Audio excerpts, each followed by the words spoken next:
So, Jeff, if people are joining us, they know you've been fighting for compensation for Camp Lejeune victims for more than 2 decades.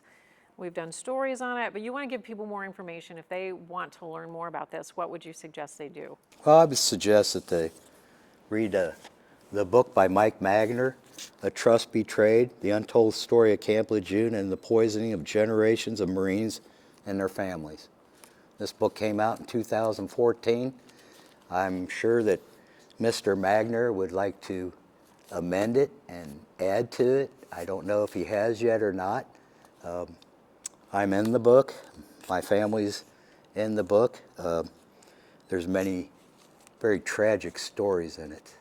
And then there's a documentary, Semper Fi. It's also about our struggle for justice. And it actually tracks Jerry Ensminger, a 24-year veteran who lost his daughter to leukemia.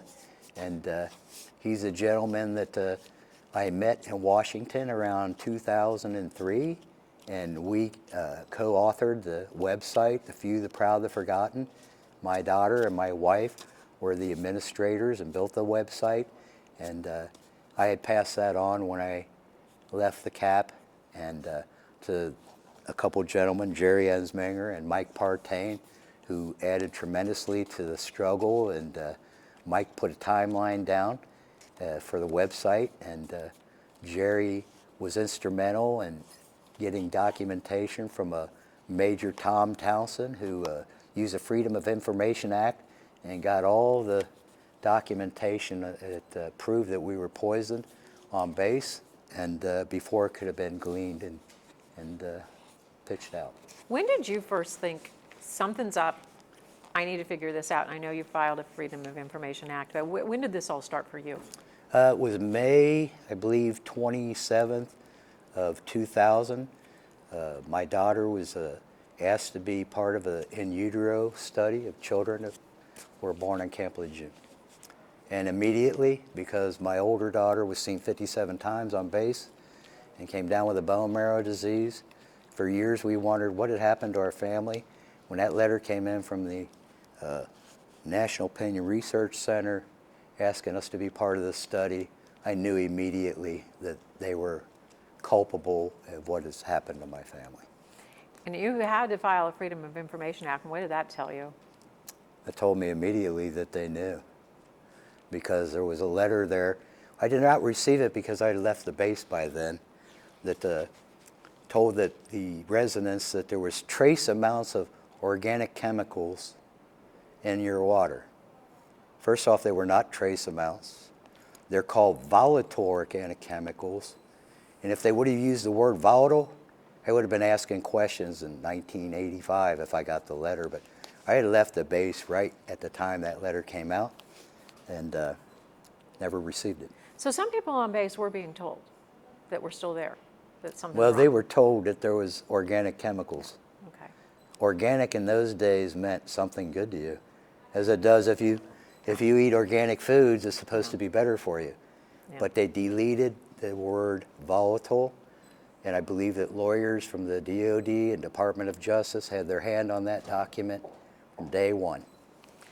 If people want to file that haven't, because a lot of times people think, I have to jump through so many hoops to prove that I'm sick because of something that happened 40 years ago, what would you tell them, and what do they need to do if they want to get involved in trying to get compensation? Well, the first thing you have to do is they should look up the Camp Lejeune Justice Act, and they have to file a claim with the Department of the Navy. The Department of the Navy has 6 months, as I said, to either deny it or accept it.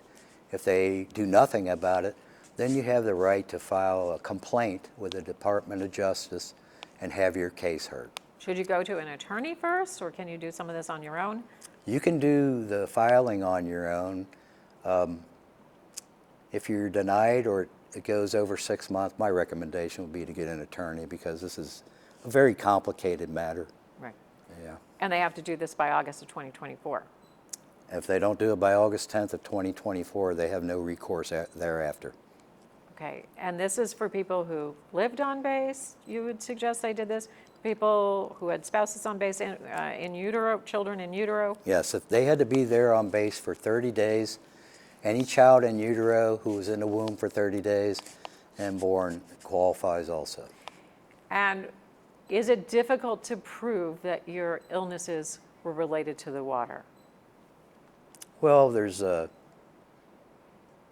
like I said, there's ongoing studies. There's studies that have been done. There's been water modeling that proved what chemicals you are exposed to at your home.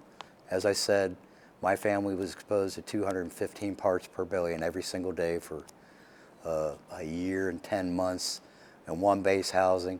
I'm not sure what the levels of benzene, vinyl chloride at Midway Park were when I was had residency there for a year. So that's... Well, the base would be able to know if you were there in 1990, this is what, well, no, we're talking prior, like 1985. Yes. They would know you were exposed to this. Then if you have a list of diseases that have been identified, then it's easy proof.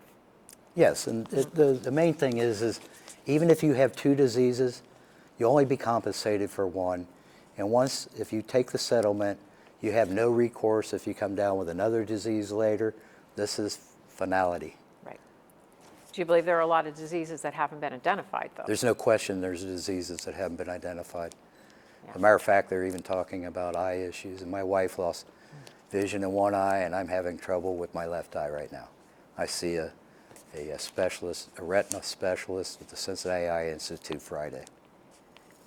So that is another whole area that we're just scratching the surface on, diseases that haven't Yes, been ma'am. identified. Yes.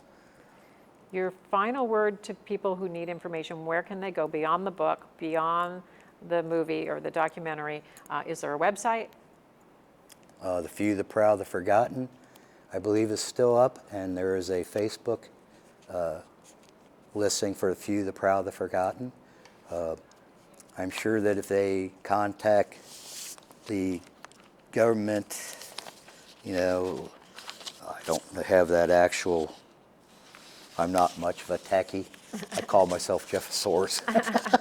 But you've got your website up still, the Proud, one more The time? Few, the Proud, the Forgotten. Okay, yeah. That's it's actually, I've handed it off to others at this time. Okay, so people will be able to answer Yes, your ma'am. questions. Yeah. All right. I think that's some good starting information for people. Thank you for working on this for decades. Well, thank you for having me and for allowing me to explain to veterans and their family members what's going on for all these years, and to inform them that your health issues quite possibly could have been, caused by the water you drank at Camp Lejeune, the water you breathe, the water that was used for your cooking. When my daughter had fevers, the hospital told us to take her home and give her a tepid bath. So not only was her illnesses caused by the water, they were telling us to put her in the water to help her. Yeah, and the steam even was. And the steam was like drinking two. If you took a shower, the volatilization of the steam coming up, you were drinking what was equivalent to 2.5 quarts of water. I'm sorry. Yeah. Thank you. If you swam in the base pool, you were exposed. If you drank from the water fountains, you were exposed. How many people over the years do you think? Well, they say that 1 million Marines and their family members went through there through all that period of time. And not everybody is as susceptible as others. True. And I think probably the most affected group would have to be children. And the adults, they never expected anything to happen, but they found all these different illnesses through the study with the Marines. And I think we've proven our fact that our exposure caused quite a few of these illnesses, and we're just looking for justice. That's all. I For hope some you get help. it. I want you to get it. Thank you. Thank you.